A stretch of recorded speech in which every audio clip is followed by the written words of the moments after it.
और जीवन की लड़ाई में दो ताकतें बहुत काम आएंगी, एक मन की और एक शरीर की। तुम जब भी ऊपर उठोगे तो ये ग्रेविटी तुम्हें नीचे खींचेगी ना, ऐसा समाज की ग्रेविटी है।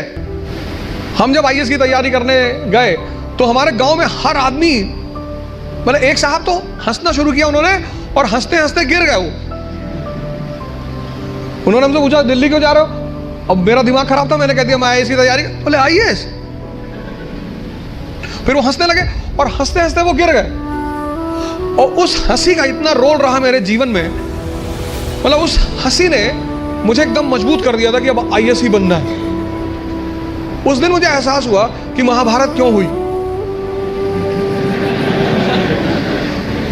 आपको कोई डांट दे उतना बुरा नहीं लगता, आपको कोई भगा दे बुरा नहीं लगता, जब लोग हंसते हैं ना तब बहुत दर्द होता है।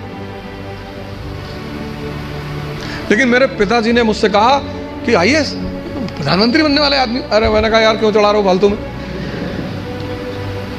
भगवान का आशीर्वाद से आज भी हमारे साथ हैं, और मैं अगर उनसे कोई भी बात कहता हूँ तो तुम्हारे लिए तो कल ही कर लोगे।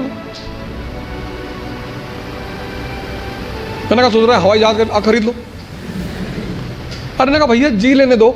लेकिन उन्हीं की वजह से मतलब आज जहां भी मैं हूं उसमें सबसे ज्यादा योगदान मेरे पिताजी का है, सबसे ज्यादा बड़ा।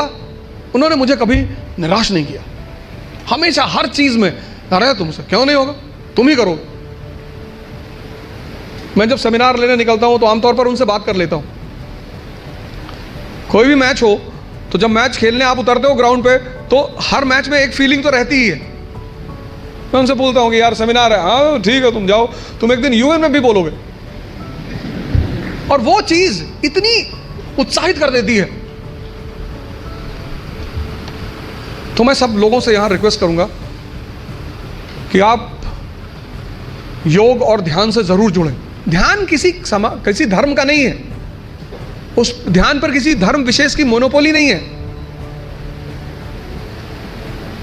ध्यान का सीधा सा मतलब है अपने मन को समझना।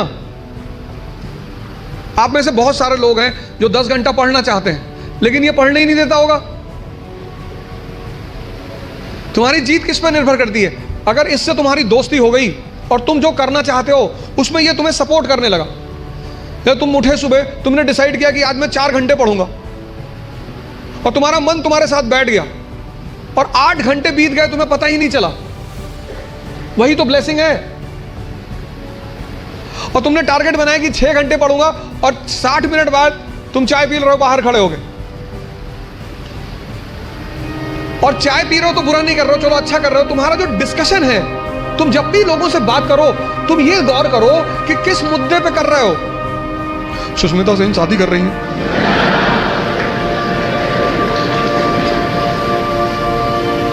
तुम्हारा चाय पीना भी बुरा नहीं है, तुम्हारा डिस्कशन करना भी बुरा नहीं है। बुरा है तुम्हारा मुद्दा।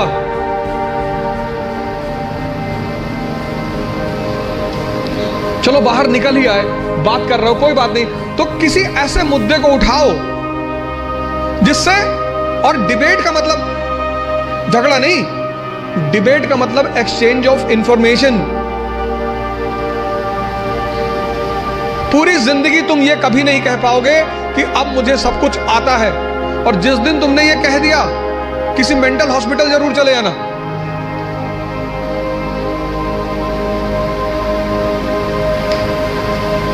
अपने आप को ताकतवर बनाओ, फिजिकली और मेंटली,